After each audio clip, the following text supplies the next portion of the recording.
Garden rich কাণ্ডের পুনরাবৃত্তি ঠেকাতে এবার ঐতিহাসিক পদক্ষেপ নিল কলকাতা হাইকোর্টের বিচারপতি অমৃতা সিনহা।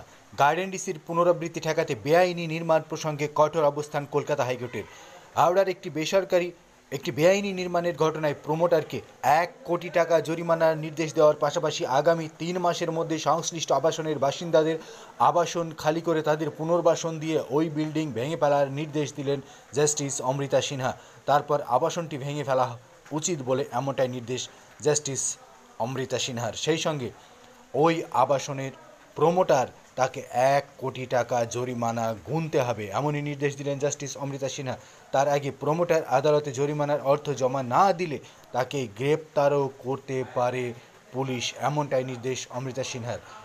আদালত সূত্রে জানা গেছে, হাওড়ার কালীপ্রসাদ চক্রবর্তী লেনে কোনোরকম অনুমোদন ছাড়াই তৈরি হয়েছিল একটি 5তলা আবাসন।